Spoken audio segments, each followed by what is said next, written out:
Savurdu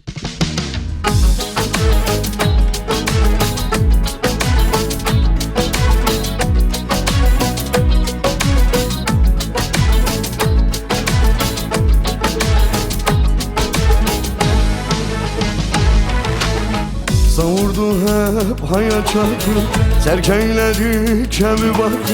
Nasıl bir zamana düştük, dostun yok düşmandan farkı. Yürürüm yolum çileli, oldum herkesin hedefi. Düştüm hayat kumarına, maalesef zarlar hileli.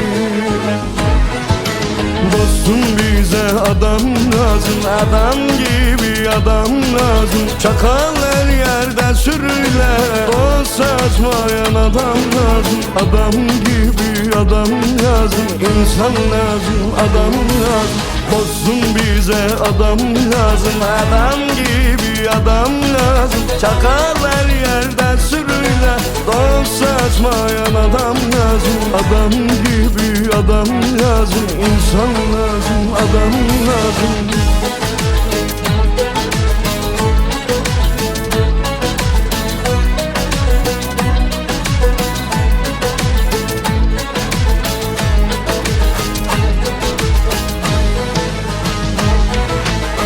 Yoklukla geldim bugüne, geldiğim yeri unutmadım. Dünya hayatı geçici, kendimi hiç bozmadım. Yürürüm yolum çileli, oldum herkesin hedefi. Düştüm hayat kumarına, maalesef zarlar hileli.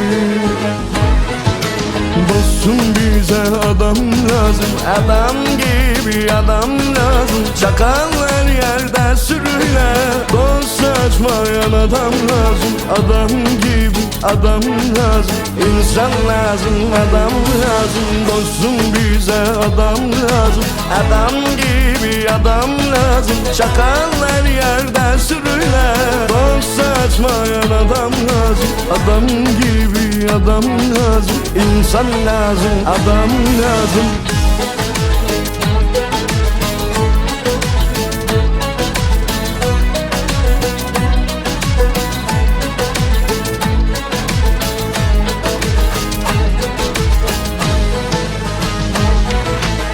Bu mudur hayat nazarı, garip işi tirazarı.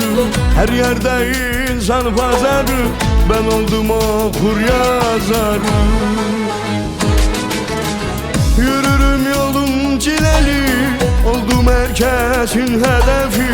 Düştüm hayat kumarına, maalesef zarlar hileli. Dostum bize adam lazım, adam gibi adam lazım. Çakal her yerde sürüler, dost saçmayan adam lazım. Adam gibi adam lazım, insan lazım, adam lazım. Dostum bize adam lazım, adam gibi adam lazım. Çakal her yerde sürüler, dost saçmayan adam lazım. Adam gibi adam lazım, insan lazım, adam lazım.